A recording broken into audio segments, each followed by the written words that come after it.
कल हम लोग जब अध्ययन प्रारंभ किए तो आप लोगों को हमने संख्याओं के बारे में बताया और संख्याओं को हम विभिन्न भागों में बांटे थे। संख्याएं कई प्रकार की होती हैं बताए थे, जिसमें वास्तविक संख्या और काल्पनिक संख्या प्रारंभ में होती हैं। संख्याओं का पहली विभाजन हुआ तो अब हम आपको वास्तविक संख्याओं को बताना चाहते हैं। प्रकरण में हमारा आज का प्रकरण वास्तविक संख्या रहेगा। तो प्रकरण में वास्तविक संख्या, जिसका आज हम विस्तृत अध्ययन करना चाहते हैं। वास्तविक संख्याओं में दो प्रकार होते हैं। वास्तविक संख्याओं को जब आप विभाजन करेंगे तो इसमें दो प्रकार होगा। एक प्रकार आपका, तो वास्तविक संख्याओं का दो प्रकार होता है। एक प्रकार जो है आपका परिमेय हो जाएगा, परिमेय संख्या, और दूसरा अपरिमेय संख्या। परिमेय संख्या की परिभाषा के अनुसार जो संख्याएं p/q के रूप में लिखी जा सकें उन्हें परिमेय संख्या कहते हैं, और जो संख्याएं p/q के रूप में न लिखा जाए उन्हें अपरिमेय संख्या कहते हैं। अब परिमेय संख्या और अपरिमेय संख्या के उदाहरण के तौर पर अब हम विस्तृत अध्ययन करेंगे, लेकिन पहले हम परिमेय संख्या को भी विभाजित करें तो परिमेय संख्या के भी दो प्रकार हो जाएंगे। एक तो हो जाएगा आपका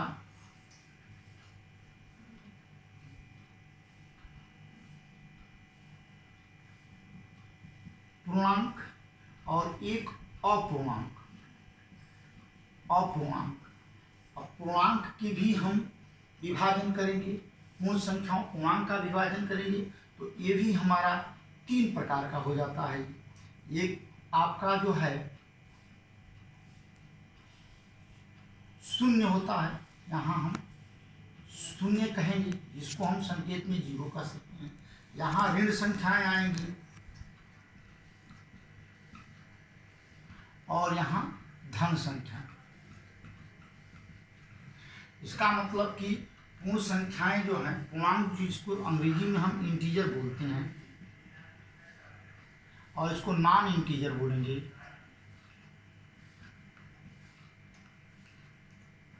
इसी प्रकार से परिमेय संख्या को हम अंग्रेजी में रेशनल बोलेंगे और इसको इरेशनल बोलेंगे, और इसको अंग्रेजी में हम रियल बोलेंगे, रियल नंबर। इस प्रकार से हम वास्तविक संख्या के इतने विभाग प्राप्त किए। इसको हम निगेटिव नंबर बोलेंगे, इसको हम अंग्रेजी में जीरो बोलेंगे, इसको हम पॉजिटिव नंबर बोलेंगे। अब बच्चों ध्यान दो कि जो वास्तविक संख्याएं हैं इनका ये विभाजन हुआ, और कल जो हम लोगों ने संख्याओं का विभाजन करके उसी में वास्तविक संख्या का एक और प्रकार होता था काल्पनिक संख्या, जिसको हम व्यवहारिक रूप से प्राप्त नहीं कर पाते हैं और न तो गणित में उसका बहुत योगदान हम इस स्तर पर कर पाते हैं, कक्षा 9-10 के स्तर पर कर पाते हैं। अतः उन काल्पनिक संख्याओं का विस्तृत अध्ययन आगे के कक्षाओं में, इंटर और इसके आगे की कक्षाओं में आप देखेंगे। वास्तविक संख्याओं को ही हम संख्या रेखा पर व्यक्त कर सकते हैं।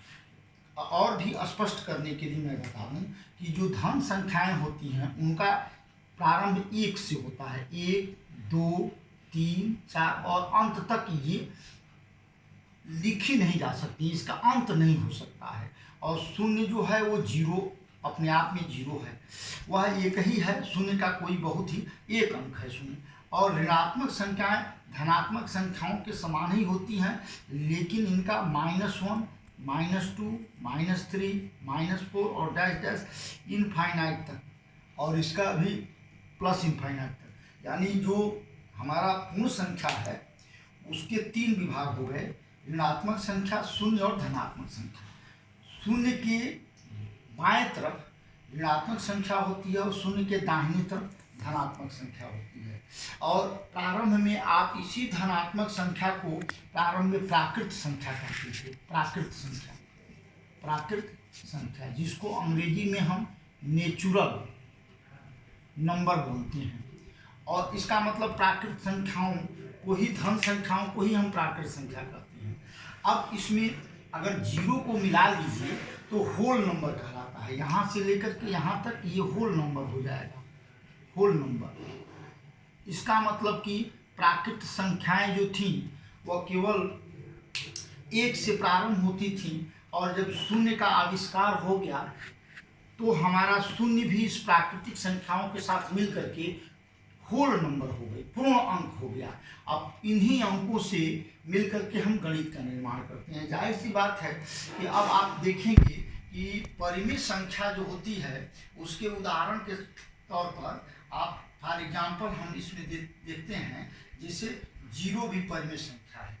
फिर अगर +1 भी करेंगे, -1, +-2, इस तरह से ये सब संख्याएं। फिर 3/4 जो इनका मान लीजिए अपूर्ण संख्याएं क्या है, 3/4 है, 4/5 है, 5 सही 1/2, ये सब अपूर्ण संख्याएं कहलाती हैं। पूर्णांक क्या कहलाता है, 1, 2, 3, फिर 0, -1, -2, -3। इस तरह से इनका कोई अंत नहीं है, न इनका ऋणात्मक संख्याओं का न अंत है, न धनात्मक संख्याओं का अंत है। दोनों का प्रारंभ तो होता है लेकिन अंत नहीं होता है। तो हम आपको उदाहरण, कल हम उदाहरण नहीं बताए थे आपको, ये उदाहरण हो गया इनका, ये भी उदाहरण को हम संक्षेप में ईजी के माध्यम से डिनोट करते हैं।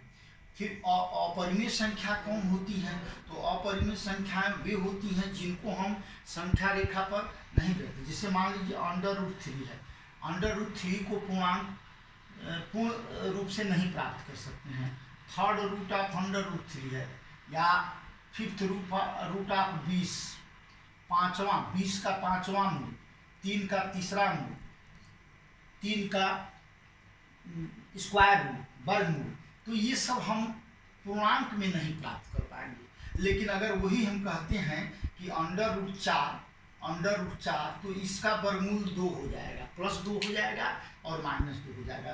तो +-2 यानी ये चीज़ आ जाएगी।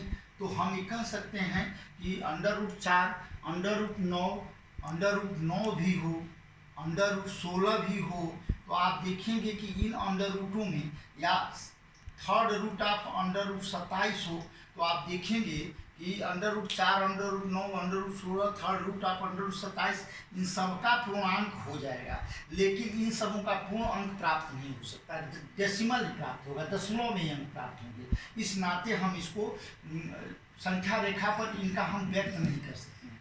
आप ध्यान दीजिए, संख्या रेखा पर व्यक्त करने के लिए, एक मिनट, सॉरी, ये संख्या रेखा पर इनका भी व्यक्त हो जाएगा। और जितनी भी वास्तविक संख्याएं हैं वो समस्त संख्याएं संख्या रेखा पर व्यक्त होंगी। जैसे धनात्मक संख्या वो भी आप संख्या रेखा पर व्यक्त कर सकते हैं, जीरो और ऋणात्मक संख्या को। अब हम एक परिभाषा पर पहुंचेंगे कि वास्तविक संख्याएं किसे कहते हैं। तो अब इस समस्त संख्याओं को, जो इनका विभाग है, वास्तविक संख्या का ही प्रकार परिमेय संख्या और अपरिमेय संख्या होती है, और परिमेय संख्या का प्रकार पूर्णांक और अपूर्णांक होता है, अपूर्णांक का प्रकार ऋणात्मक, शून्य और धनात्मक होता है। इन तीनों संख्याओं को हम तीनों संख्याओं को संख्या रेखा पर व्यक्त कर देंगे। तो ये परिभाषा खुल करके आती है स्पष्ट रूप से कि आप अब यह, कोई आपसे पूछता है कि वास्तविक संख्या किसे कहते हैं, तो जो रेखा संख्या रेखा पर व्यक्त की जा सके, क्या कहेंगे, जो रेखा संख्या रेखा पर व्यक्त की जा सके उसे हम वास्तविक संख्या कहेंगे। वास्तविक संख्या और काल्पनिक संख्या में यही विभेद है। काल्पनिक संख्या को हम संख्या रेखा पर नहीं व्यक्त कर सकते हैं, जबकि वास्तविक संख्या को हम संख्या रेखा पर व्यक्त कर सकते हैं। अब आप यहाँ पर कोई भी ले लें, तो पहले हम धनात्मक संख्या को व्यक्त करना चाहते हैं, तो धनात्मक संख्याओं को व्यक्त करने के लिए नेचुरल नंबर उसको कहते हैं, नेचुरल नंबर, अंग्रेजी में नेचुरल नंबर और हिंदी में प्राकृत संख्या। इसी का दूसरा नाम धनात्मक संख्या भी है, धनात्मक संख्या। ये कैसे हम व्यक्त करेंगे, तो इनका व्यक्त करना संख्या रेखा पर धनात्मक पॉजिटिव नंबर को व्यक्त करना। तो अब यहाँ हम संख्या रेखा पर ये 0 होता है और 0 से इधर सब संख्या, जैसे मान लीजिए आपने यह 1 हो गया, यह 2 हो गया, यह 3 हो गया, 4 हो गया और डायरेक्ट ये इनफाइनाइट तक जा रहा है। तो इसमें हम संख्या रेखा पर ये व्यक्त कर रहे हैं प्राकृत संख्याओं को संख्या रेखा पर हमने तो व्यक्त कर दिया। ऐसे हम करते हैं, तो इसको हम ऐसे बढ़ाते चले जाएंगे और बढ़ाते चले जाएंगे, ये प्राकृत संख्या व्यक्त हो गई। उसी तरह से अगर आप होल संख्या की बात करते हैं तो होल संख्या में ये 0 भी आ गया, तो 0 भी आप व्यक्त कर दीजिए इधर। तो 0 1 2, अब 0 से 1 2 3 4 ये सब आपका होल नंबर कहलाएगा, होल नंबर। तो ये सब व्यक्त हो गया। इसी प्रकार से आप जो है ऋणात्मक संख्याओं को व्यक्त करना चाहते हैं, तो ऋणात्मक संख्याओं को व्यक्त करने के लिए 0 के बाएं तरफ, या आप 0 के बाएं तरफ चलिए बराबर दूरी पर, तो ये आपका हम यहाँ -1 -2 -3 -4 -5 इस तरह से आप इधर बढ़ जाएंगे और प्राकृतिक संख्या यही है और 0 आपका इधर हो जाएगा। तो इस तरह से आप संख्या रेखा पर पूरी तरह से इंटीजर को व्यक्त करेंगे। इंटीजर में निगेटिव भी होता है, पॉजिटिव भी होता है, 0, इस सबको मिला करके हम इंटीजर करते हैं। तो इंटीजर को व्यक्त कर दिए जो वास्तविक रेखा का एक विभाग था। अब इंटीजर के बाद भाई नॉन इंटीजर है, तो नॉन इंटीजर को व्यक्त करने के लिए जैसे आपसे कहा जाए कि 1.2 को व्यक्त कीजिए, या तो इस तरह के हम आगे इसका प्रकरण है हम बताएंगे उसमें। तो हम समस्त रेखाओं को जो संख्या रेखा पर व्यक्त कर सकते हैं, उन समस्त रेखाओं को जो संख्या रेखा पर हम व्यक्त कर सकते हैं उनको कहते हैं वास्तविक संख्या, और जिनको व्यक्त नहीं कर पाएंगे उनको अवास्तविक संख्या कहेंगे। अब हम कल आपको बताए थे कि कैसे हम 2 रेखाओं के बीच में परिमेय संख्या की, 2 संख्याओं के बीच में कैसे हम कई परिमेय संख्या ज्ञात करेंगे। कल हम आपको एक गृह कार्य के लिए दिए थे, उसमें हमने कहा था कि 1 और 2 के बीच 10 परिमेय संख्या लिखी, इसको मैंने आपको कहा था। तो अब आप लोग प्रयास किए होंगे, अब अपने जो सॉल्यूशन है उसको हमारे सॉल्यूशन से मिलान कर लीजिए, देखिए कहाँ तक आपका सही हुआ है। 1 और 2 के बीच 10 परिमेय संख्या हमको लिखना है, तो सॉल्यूशन हल हम क्या करेंगे, हल लिखेंगे जैसे 1 और 2, तो 1 और 2 के बीच 10 परिमेय संख्या ज्ञात करना।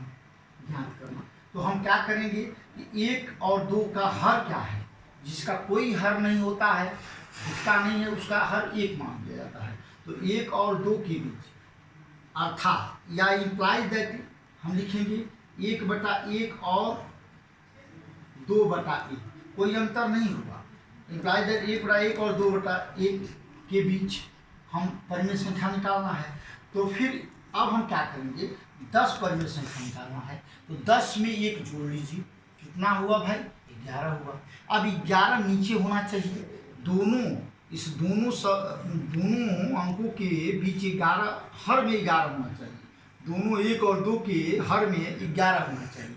तो 11 होने के लिए क्या करेंगे, हमने 1 गुणे 11/1 गुणे 11 कर दिया और 2 गुणे 11/1 गुणे 11 कर दिया। फिर हम इसको और भी डिटेल में इम्प्लाइज करेंगे। 1/1 गुणे 11 का मतलब 11 एकम 11, नीचे भी 11 एकम 11 और 11 दूनी 22 और 11 एकम 11, मतलब 1 और 2 का ही यहाँ 1 का मतलब 11/11 और 2 का मतलब 22/11। अब 11/11 और 22/11 के बीच 10 परिमेय संख्या, अर्थात पहली परिमेय संख्या एवं अगर करते हैं तो 11 के आगे कौन सी संख्या मिलेगी, पूर्णांक 12 मिलेगी। तो आप सीधे 12/11 लिखिए। फिर A2 बराबर आप बढ़ते जाइए, यहाँ 13/11, A3 14/11, A4 15/11, इसी प्रकार से 16/11, 17/11, 18/11, 19/11 और 20/11, फिर 21/11। अब 22/11 नहीं लिखेंगे, क्योंकि 22/11 के बीच में निकालना है तो हम तो इससे पहले ही ना निकालेंगे। और 11/11 भी नहीं लिखेंगे क्योंकि इसके बाद की अंक चाहिए, तो 11/11 के आगे हमारा 12/11 हो गया, और 22/11 के पहले आपका 21/11। अब इसको गिनिए, देखिए कितना हो जा रहा है। 1 2 3 4 5 6 7 8 9 10। इस प्रकार से 10 आपको 1 और 2 के बीच में 10 परिमेय संख्या आपने ज्ञात कर लिया। दूसरी बात, अगर हम इसको भिन्न के रूप में दिखाना चाहते हैं तो भिन्न के रूप में अगर यही कहा जाए कि 1/2 और 1/3 के बीच में आप 10 परिमेय संख्या को निकालेंगे, तो 1/2 और 1/3 के बीच में, जैसे आपसे कहा जाए 1/2 और 1/3 के बीच 10 परिमेय संख्या, 10 परिमेय संख्या ज्ञात करना है। अर्थात इंप्लाइज दैट, फिर वही बात करेंगे 1/2 और 1/3 में। अब चूंकि इसके हर तो 2 और इसका हर 3 है, तो हमें 10 परिमेय संख्या चाहिए, तो 10 का मतलब 11, 10 के आगे 1 और जोड़ लीजिए तो 11। अब आप 11 से गुणा कर दीजिए हर और अंश में, अंश और हर में, तो मान में कोई प्रभाव नहीं पड़ेगा, क्योंकि आप समान संख्या से गुणा कर रहे हैं। तो 1 गुणे 11/2 गुणे 11, ये चूंकि यहाँ 1 है तो 1 आएगा, और यहाँ 2 नीचे है तो 2 भी रहेगा, लेकिन दोनों में 11 का गुणा कर दीजिए। और यहाँ 1 गुणे 11/3 गुणे 11, क्योंकि यहाँ 3 है तो 3 गुणे, यहाँ 2 है तो 2 गुणे, यहाँ 1 है तो 1 गुणे 11, यहाँ 1 है तो 1 गुणे। अब के बीच 10 परिमेय संख्या ज्ञात करना है। फिर हम क्या करेंगे, 11 एकम 11, 11 दूनी 22, और फिर करेंगे यहाँ 11 एकम 11 और 11 तिया 33 के बीच 10 परिमेय संख्या। अब फिर हम क्या करेंगे, आप गिन लीजिए। अब 11/22 हो गया, 11 एकम 11 और हमने 1/3, 11 तिया 33, ठीक है। 1/2 और 1/3, तो आपका हो गया इसमें 11/22 और 11/33। लेकिन एक बात यहाँ पर क्लियर करना पड़ेगा, आप यहाँ 2 और 3 का एलसीएम लीजिए पहले, क्योंकि यहाँ 22 और 33 आ गया, ठीक है। अब इसको हम यह प्रश्न भिन्न के बीच में परिमेय संख्या ज्ञात करने के लिए अब हम कल बताएंगे आपको। आज गृह कार्य के रूप में आप ले लें यहाँ